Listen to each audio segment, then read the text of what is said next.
So what we're doing today is, first off, I'm recording because I've got people that are out.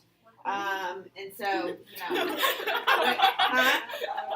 Well, I just started it. So anything you were saying before the bell rang is No, that's not a problem. I don't know that the state of Texas allows you. I don't know if that's legal. Well, I'm in a recording class. I'm recording it for an educational purpose. Okay.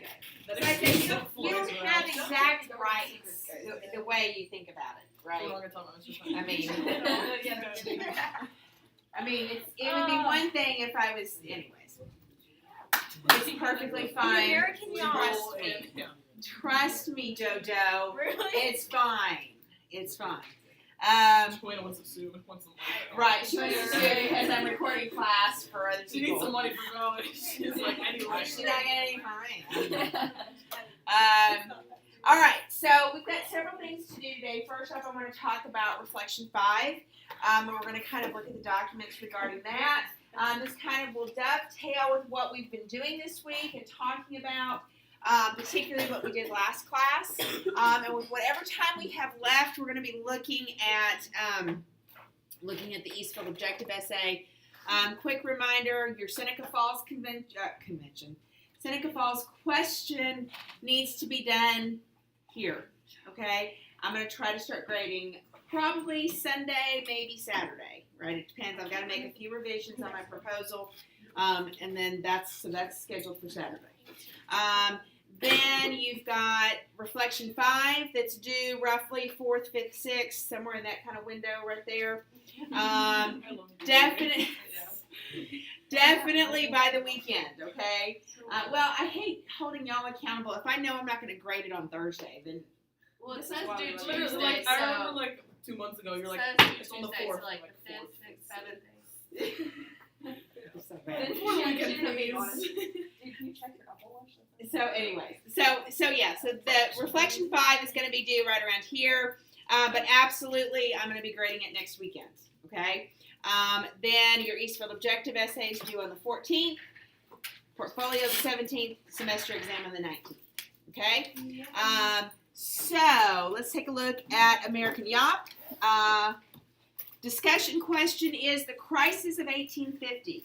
So if we were to come up with a list of the crises of the 1850s, what would you say they were? Bloody Kansas. Okay, Bleeding Kansas. Bleeding Kansas, sorry. So What did you close, say? but so far. I said bloody. Like What else? Kentucky, The breaking of the Waites Party? Kentucky, Nebraska, or something. Well, you're thinking Virginia, Kentucky resolutions, That's probably it. which is, A real man. well, actually, I don't think I put it there. Oh, Say, She's still writing it. nullification, right? Secession, which FYI, secession is SE. When you're talking about the states leaving, not secession, like I'm going to succeed. And that is the Virginia. The origins of that are the Virginia-Kentucky resolution, right? So if you're talking about the origins of this claim that South Carolina could nullify the Constitution, goes back to that particular concept. Are you posting your recording on the Google Classroom or just emailing it on the computer? I'm going to post it on the Google Classroom. So Bleeding Kansas, nullification, what else is the crisis of the 1850s? The election. Okay, the election of 1860. What else?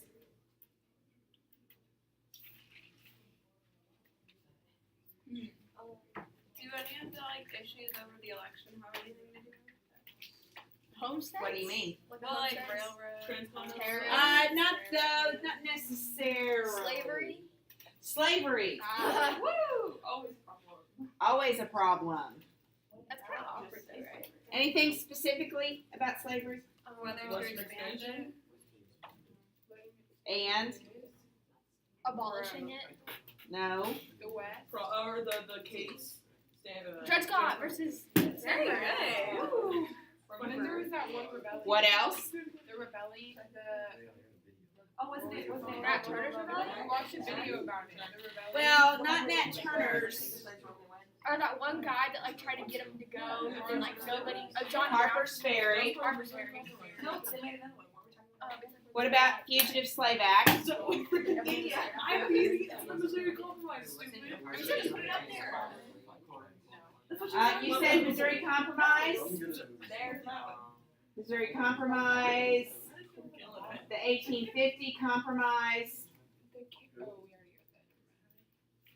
right? Bleeding Kansas was the whole, like, the John Brown thing, right? Well, John Brown's involved in Bleeding Kansas because Okay. of the Pottawatomie Creek, but Harper's Ferry is the one that he actually he goes into Virginia and tries to incite a rebellion. Okay, and it doesn't work because of Nat Turner and the anxiety about that. Okay. There's a video about the guy that got like beaten. Charles Sumner. Charles Sumner, yes. Charles Sumner really kind of factors more into this Bleeding Kansas. It's more a depiction of political chaos, right?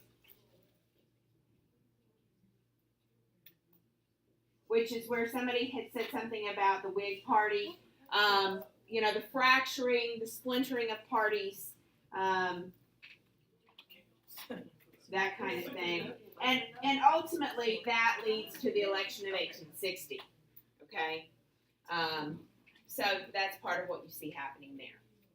Notice I added over here the Fugitive Slave Act. Now, that's a part of the Compromise of 1850, but that's a pretty big deal, okay? So you could argue this slavery question, of course, is a big one, and really you can connect slavery to all of these different issues, okay?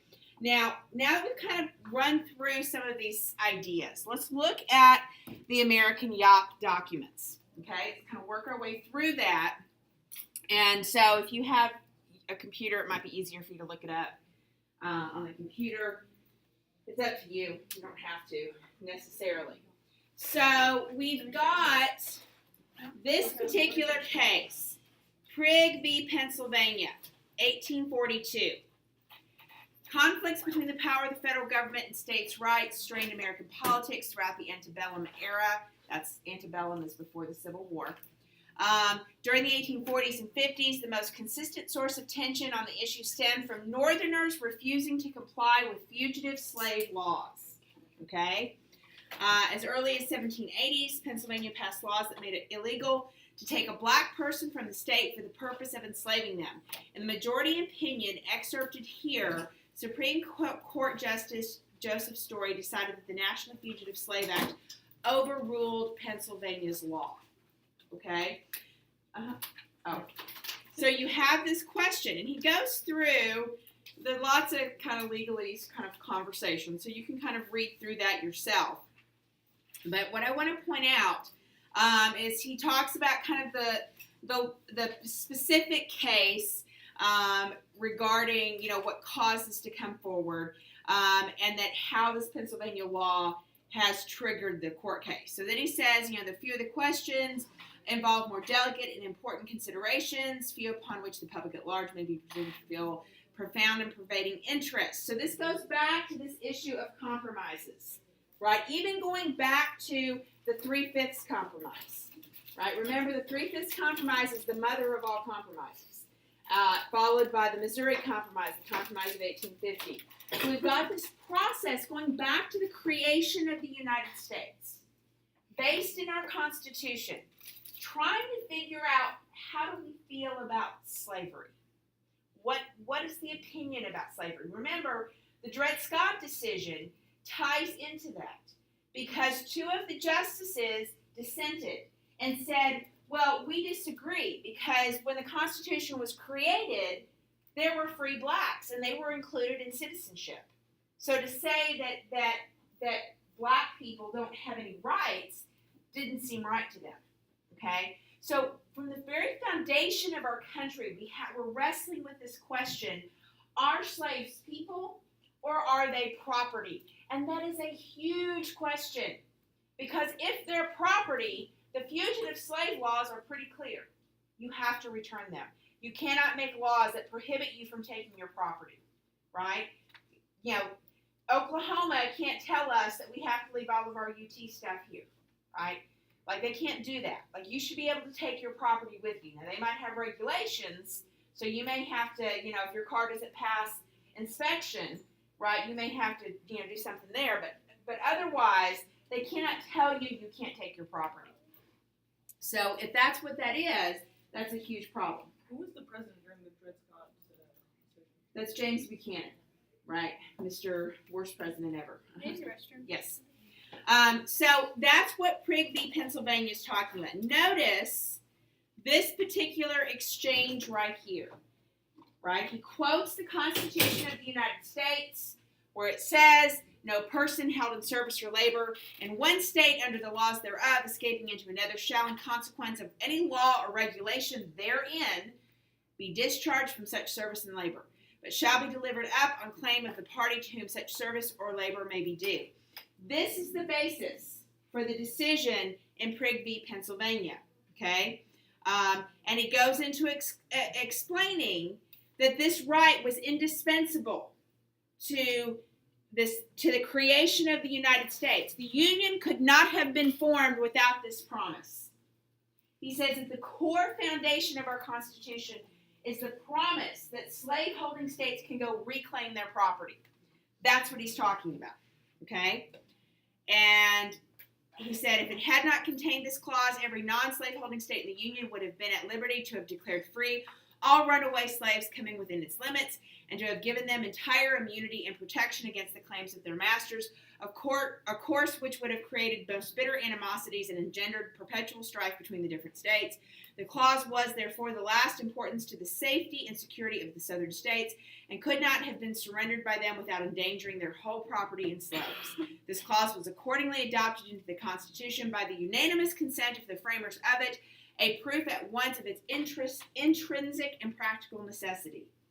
So fugitive slave laws were part of the creation of the United States, okay? So in other words, if we don't have a protection of fugitive slave laws, the country would not exist. So Prigg v. Pennsylvania.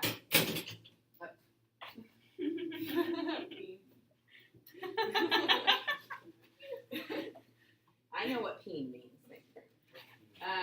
Anyways. Or maybe I watch raunchy comedy. I don't know. So that has to do with fugitive slave law. Okay?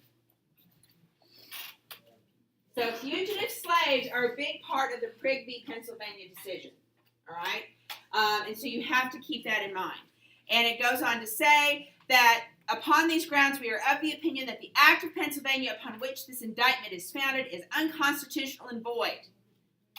In other words, you have to comply with fugitive slave laws. This is 1842, okay? So this is based on the original fugitive slave laws, not the one that's created in 1850. So do you understand now why the Fugitive Slave Act of 1850, after following Prigg v. Pennsylvania, this is why it matters, okay? So we go from this fugitive slave law that Prigg v. Pennsylvania has said you have to enforce. You cannot pass laws accepting people from it, but at the same time, that in 1850, they make these fugitive slave laws even tougher. You cannot hide from that. You can get in trouble for not participating and turning over slaves, and consequently, everyone's forced to comply. So it's part of this frustration with the Fugitive Slave Act, okay? Harriet Beecher Stowe, Uncle Tom's Cabin. You read through this, okay, and I'll let you read through it because it's pretty easy to read, but I will make some observation. So we'll say the Stowe excerpt. Okay? This has to do with a selection from Harriet Beecher Stowe's book, Uncle Tom's Cabin, in which she's not talking about slaves. I mean, remember, Northup threw shade at her because who is she, white woman, to claim, that she's an authority on that? But this particular excerpt depicts a white perspective on these fugitive slave laws. And when you read through this, first off, you're going to notice the domestic sphere, the role of women, the morality of women. You're going to notice some paternalism, right? She's going to talk with Mrs. Bird, right? She has this description of Mrs. Bird as this, perfect kind of Republican woman, domestic sphere, cult of domesticity, the perfect 1850s woman, okay?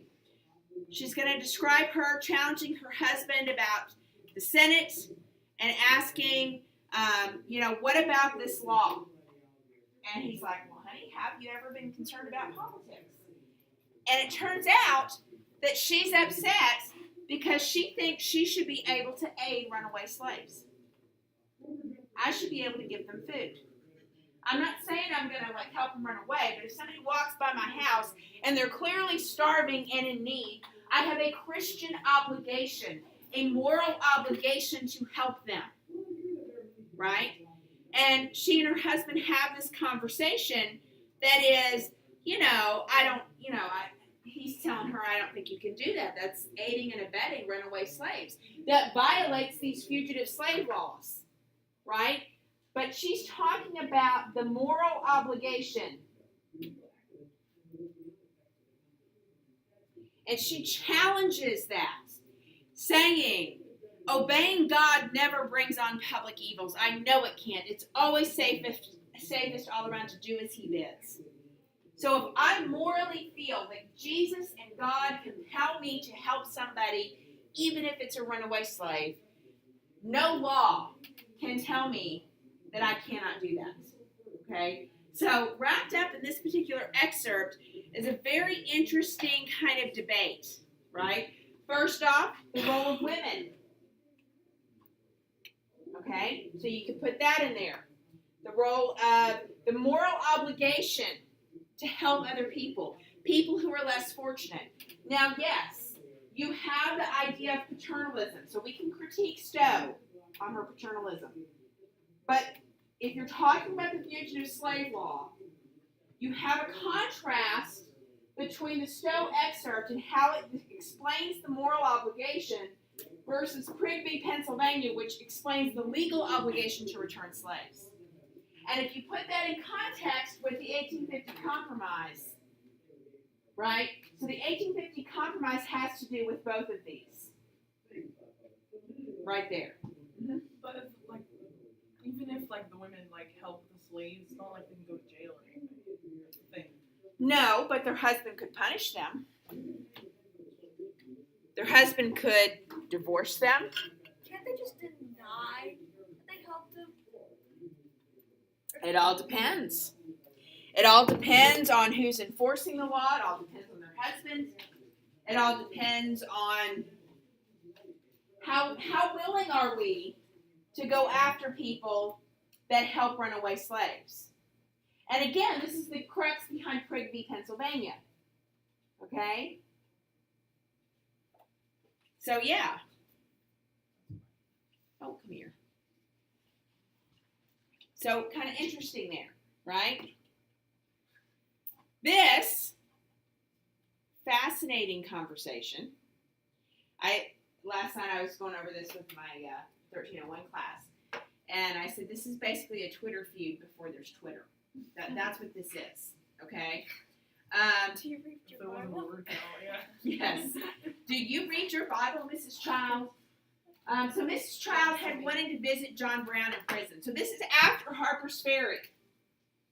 So we got the role of Harper's Ferry. So this is Mason versus Child. Sounds really wrong. I know. Okay?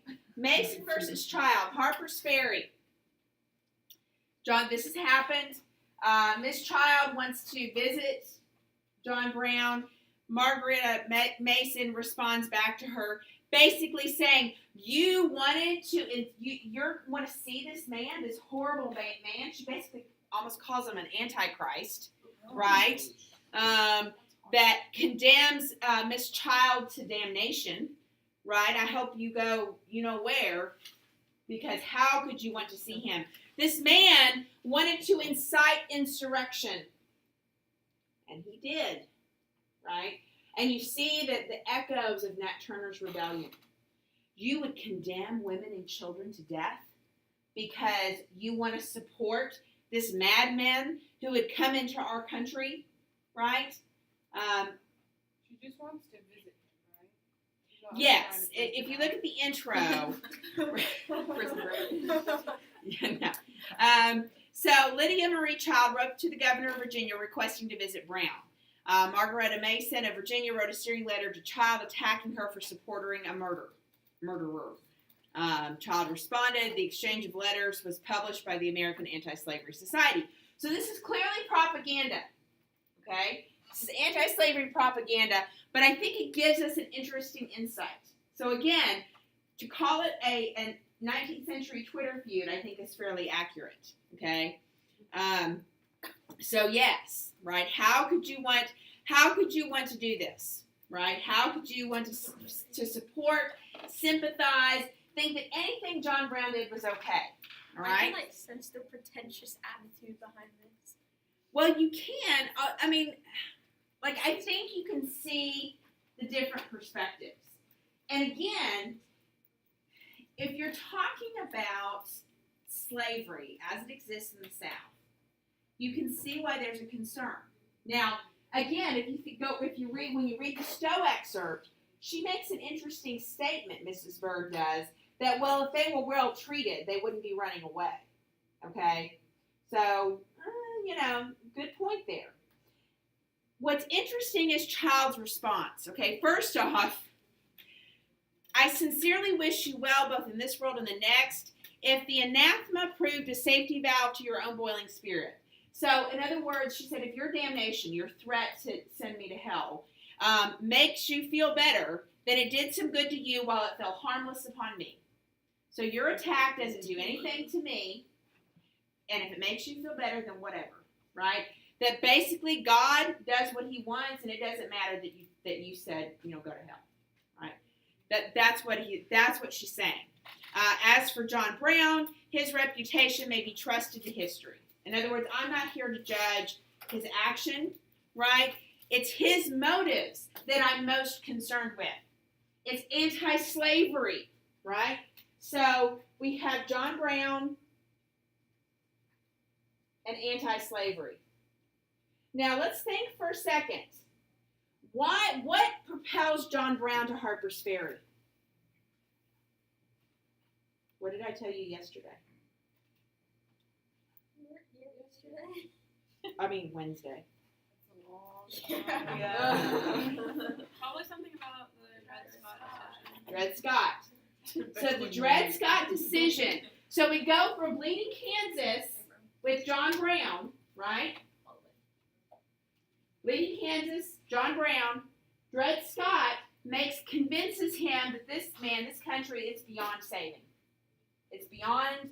The only way that we're going to promote change is to encourage an insurrection, is to help slaves escape. That if I can arm slaves, then we can make this change happen because this ain't happening politically, right? The political mess, right? The political chaos is a part of this. And that's what propels John Brown to do this, okay? So Miss Child is saying, I'm not going to debate his methods, but I am going to say that his motives come from a pure heart, right? I don't necessarily like his methods, but I like his motives, okay? So she gets that. That's what she's saying, right? Let's see. The principle for which John Brown died is the question at issue between us. She basically talks about the Bible, scriptural, points out the conflict within the Bible. So the authority upon which slaveholders say what the Bible says. Think about Seneca Falls Convention, right? And how they challenged the interpretation of scripture that was used to keep people down. And so abolitionists say, hey, there's scripture on our side too, all right? Then she goes into saying, we are not an ignorant set of fanatics, right? We know the laws of your slave states. Think about Northern, okay? That the very laws in the South that justified slavery, or that were supposed to justify slavery by saying we protect our slaves, we take care of our slaves, right? She says, I can give you several different examples, but I'll give you just a couple. The condition of the child follows the mother, but it also says that there should not be marriage between whites and blacks, and by marriage she's referring to sex, right? She doesn't mean literal marriage, she means intercourse, right? And she says, if that's forbidden by your own laws, why are so many children mixed? Hello? Wow. Right? Tell Then she goes on to say, okay, so you have laws that protect slaves from murder and from extreme abuse, but then you don't let slaves testify. So the basis of those prosecutions is solely dependent on whites being willing to stand up to one another, and that's not happening. And your example for that, Northup. Remember when Tibbets wants to kill Northup, and Ford's overseer stands up to him and basically says, I'll testify against you if you do this. That is the only thing that saves Northup at that moment. Huge risk on the part of the overseer. Huge risk. Chapin. Because whites didn't typically do that. And that's what Lydia Marie Child is pointing out. Okay? So you have this anti-slavery, you have the debate regarding slavery, all right? So this is all related to Harper's Ferry. But Harper's Ferry, of course, is related to all of those things.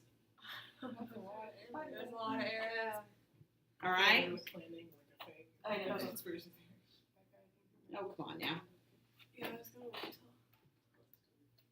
Now, we have the Republican Party platform.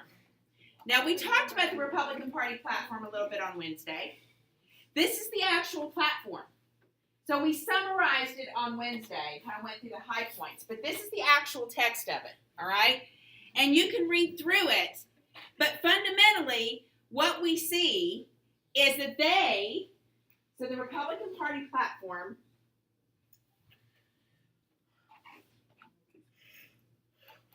which points to the political chaos and says the political chaos is the reason for our existence, then goes on to say that the United States should be preserved. So they are against nullification. So against secession. Whenever you say nullification, do you mean nullify a constitutional Yes. law? And Yeah. then secession is like getting Secession is the act of nullifying the Constitution. If I nullify the Constitution, I have now seceded. so you separate from the Yes. So you have them being against that. Let's see. They talk about that Republicans have opposed any talks of secession. That the union of the states is what's made us profitable. Let's see. They basically number 4 is anti-John Brown. So they're against violence. This is where they specifically say all of this Harper's Ferry stuff we're against. Okay, we don't support that. They criticize the Democratic administration, pointing to Bleeding Kansas. So they're against popular sovereignty. Okay, they are basically criticizing the Compton Constitution, criticize Bleeding Kansas. They criticize the Dred Scott decision very explicitly.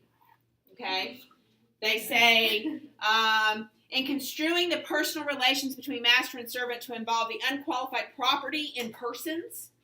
Okay, slaves are people, not property. in its attempted enforcement everywhere on land and sea, Dred Scott, through the intervention of Congress and of the federal courts, Fugitive Slave Act, Dred Scott decision, of extreme pretensions of purely local interest, the Southern Power Conspiracy, and in its general and unbearing abuse of power entrusted to it by a confiding people. The Democratic administration of James Buchanan is corrupt and awful. Okay? That the people justly view with alarm the reckless extravagance, that they believe a return to a rigid economy and accountability, that, let's see, they want to clean up this administration. Let's see, we have the end of slavery, against expansion of slavery. You said they're against Dred Scott. Yes. That's what that one particular clause said. Who was the guy Dred Scott was attaining? Huh? The Tawny. Tawny. Yeah. So they're against the expansion of slavery. They believe that Congress has the authority over the territories as opposed to Dred Scott. They basically claim that the extension of slavery to the West is going to allow for a resumption of the slave trade. That they're interpreting the Dred Scott decision as basically saying that Congress can't even stop the slave trade, right? The against popular sovereignty again. Kansas should be admitted based on the Topeka Constitution. They believe in tariffs. Okay. So we finally have something that doesn't have to do with slavery. Let's see. They're for the Homestead Act.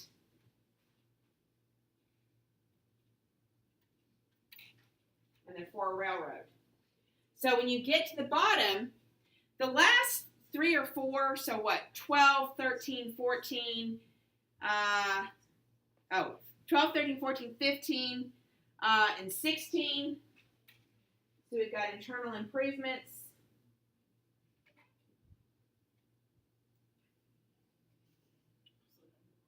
They support immigration. Kind of an interesting little side note there that we didn't really talk about on Wednesday. They say that they're opposed to any change in our naturalization laws. So remember the Know Nothing Party and how they wanted to change naturalization laws? They're saying no, right? So the Know Nothings aren't getting a whole lot out of this, except for the Homestead Act and internal improvements.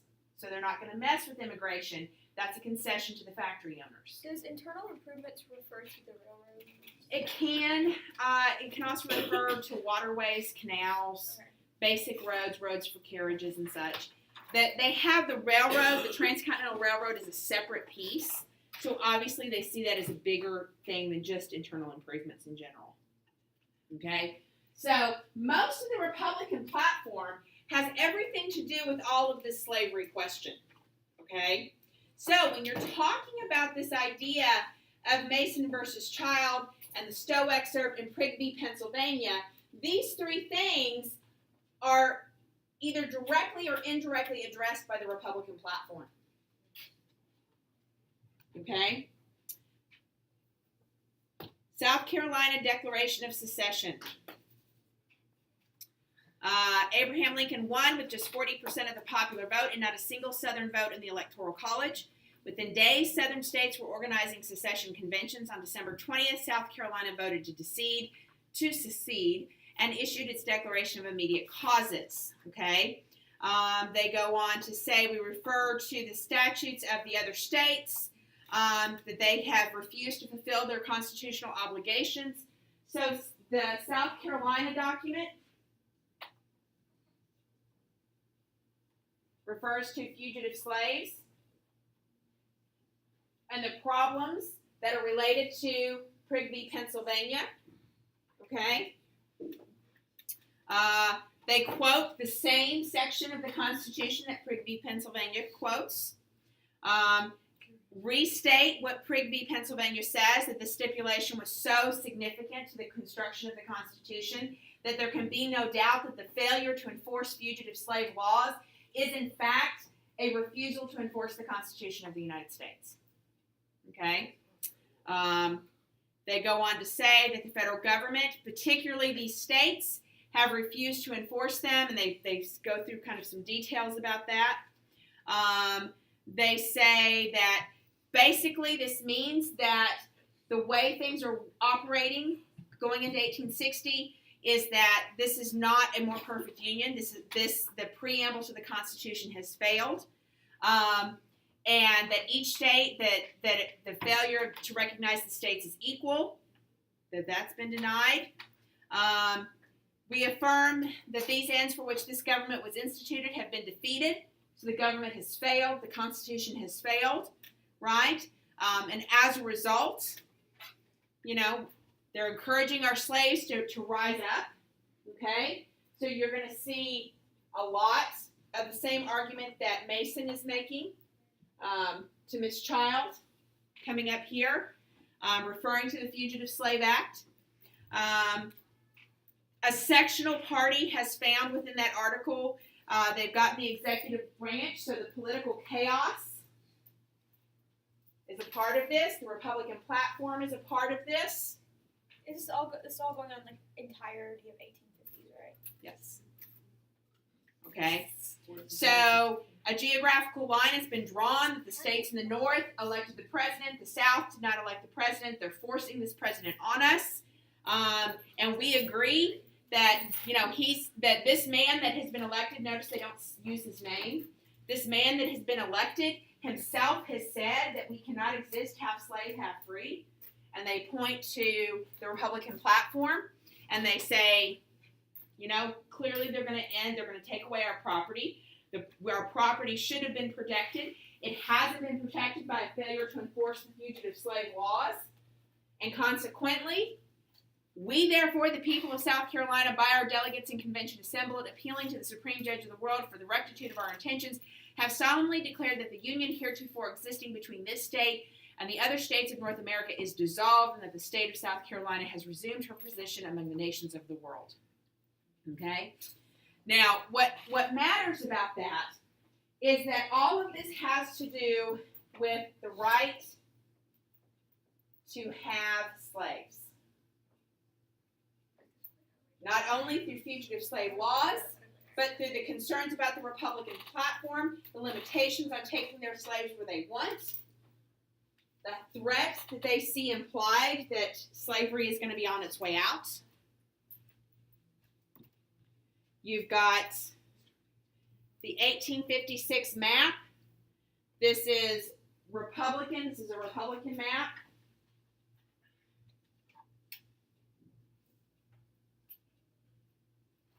So it shows the sectionalism. Again, has to do with South Carolina secession, has to do with the Republican platform. Okay? So if you realize that these three things all have to do with the Republican platform, you see how it's all building on itself. And then lastly, the effects of the fugitive slave law, showing black men being chased and attacked by white men with no clear depiction. Are these free men? Are these runaway slaves? We don't know. We don't know where this is. We don't know if this is in the South. We don't know if this is in the North. Like there's, but this is what captures the imagination. So if you're talking about the Stowe excerpt, right? If you're talking about the concern of Mason, all depicted in that lithograph, which then, of course, shapes the Republican platform. So these are the tensions that we see happening in 1850. So, this chapter, these primary documents, are all tangled up together. Really? That's a lot. Airdrop everyone? Yeah, I know. Can you send me that picture? So what is Prig versus Pennsylvania actually design? Remember last The year? fugitive slave act? It supports the original fugitive slave law, Not the. not the 1850 law. But if you think about legal precedent, what you would say. So in 1842, Prigg v. Pennsylvania says, Pennsylvania, you have to enforce the fugitive slave law that's in the Constitution, which is the same one that the South Carolina secession document quotes. Okay, so South Carolina secession document is pointing out that there has been a failure consistently since the inception, really since the rise of the cotton economy, right, to return slaves. So that has been what has been developing. And Prigg v. Pennsylvania said, no, you can't make laws that just set people free. So Pennsylvania can't free slaves in South Carolina. Now, what happens is that in 1850, we passed this tough fugitive slave law that forces people like Mrs. Bird from our Stowe excerpt to have to participate or not follow her own moral compass, right? Like, even if she's not actively engaging in slavery, right? Even if she's not actively returning slaves over, she cannot follow her conscience and her own moral compass and what she feels God is telling her to do, because to do so is to violate the law. Well, Prigg v. Pennsylvania would establish a precedent that you have to follow the 1850 Fugitive Slave Law. And so what this means is that eventually we have to undo slavery in the Constitution. If we don't undo slavery in the Constitution and resolve the people versus property question, okay, which notice in the Republican Party platform they talk about, that you can't have property that is a person. You can't own a person. This is where the South Carolina secession document says, they're going to take away our slaves. Because if the Republican Party platform is operating on the premise that you can't own people as property, then eventually they're going to take away your slaves. Because the whole premise behind the fugitive slave laws and the whole premise behind the Southern argument has to do with owning property. But then didn't they kind of decide for the Three-Fifths Compromise that slaves were kind of people? Yes, exactly. Which is why the Constitution is a problem, because it contradicts each other. Oh. Because on one hand, they're 3/5 of a person, so are they people? And then on the other hand, the fugitive slave law treats them as property, but also refers to them as people. So I think there's been a little. So every time you said like the South was afraid that the government was going to take away their property, you were referring to slaves, not Yes. their literal land. Right. Okay, that makes so much more sense. Yes. Awesome. Yes. I mean, I knew they were going to take away slaves, but then I was like, why are they taking away Yes. So like all this tension, like the main thing that you would say is the whole property versus human. Yes. And what does the Constitution have to say about it? And the Constitution conflicts itself Because and is vague and ambiguous, and therefore it is up to interpretation by each generation. Well, what happens is that the generation can consistently get more and more extreme, and compromises fail to bring people together. So in 1820, when we have the Missouri Compromise, we begin to resolve that, right? Pardon the interruption. At this time, would you please release those students who are going to the robotics You competition? do want in Frisco? to, one thing I'll point out, so when you look at the documents, okay, particularly Alexander Stevens' cornerstone speech. Now, first off, this is not all of his speech. This is only a portion of his speech. But notice he will use the same part of the Constitution that the secession document in Prigg v. Pennsylvania used. He will also point out the failure of the Constitution and say that the Constitution was flawed from the very beginning. And this is why we have to create our own country. And he'll go into talking about that, all right? So what I would suggest, because I'm assuming the bell's about to ring. At 13. Teach released the. Oh, okay, gotcha. Have a good weekend. Oh, so I've got a few minutes, all right. Sorry, I was trying to rush. I don't have a lot of minutes, but I have a few. But yeah, so property. So Alexander Stevens is going to talk in terms of, the failure of the Constitution to resolve these questions. Okay, so it's interesting if you look at this, right? Talks about, and of course, what's fascinating is he premises this on not the question of are they property or are they people, but they're not people like us. So the cornerstone speech is founded on the idea, right? And I'll just read his words for you. Where is it? Come here.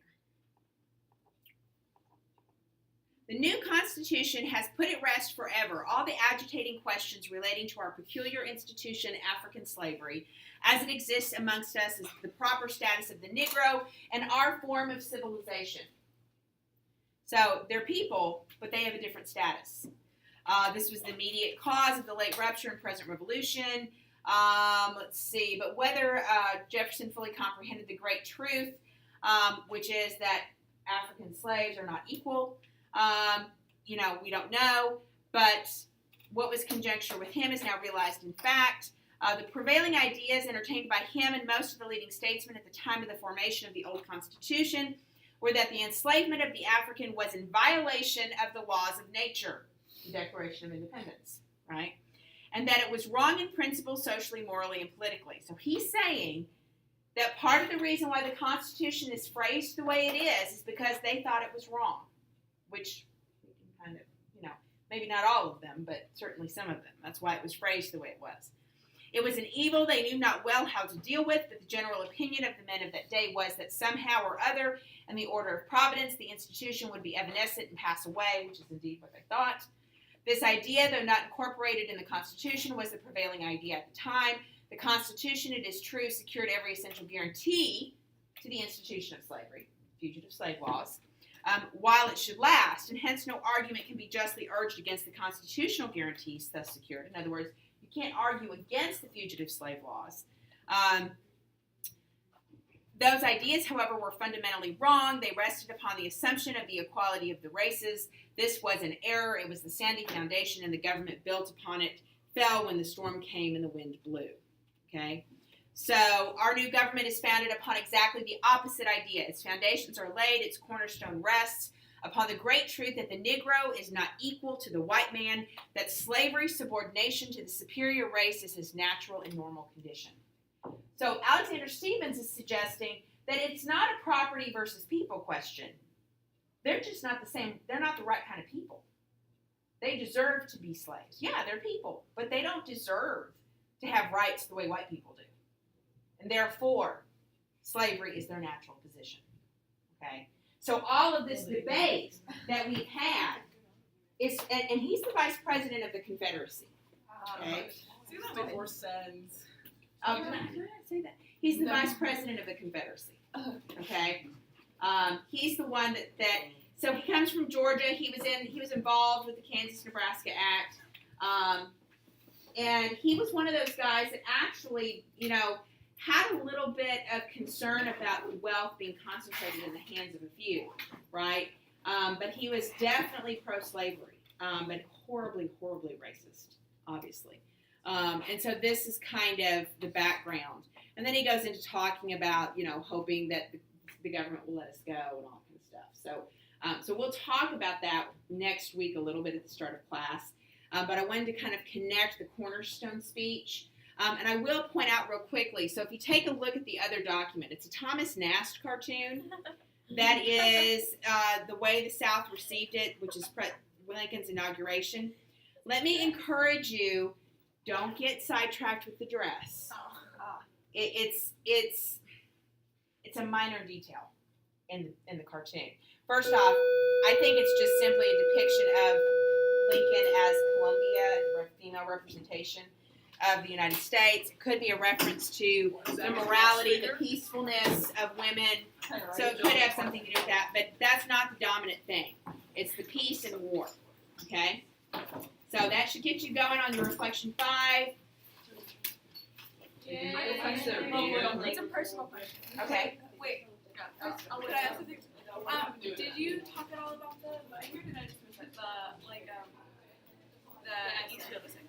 That's what I was just talking about, cornerstone speech. But did you say is that all you said about it? No, I pointed out that it's due on the 14th. Okay. So it's due here. Okay. Okay? And So is the reflection. essay kind of just like a longer, more important reflection? It is a longer reflection, but it really just reflects 2 documents with more detail. So there's 2 documents with more context than 5 documents with less context. I think you're fine. Oh, it sure did, didn't it? All right. Hello.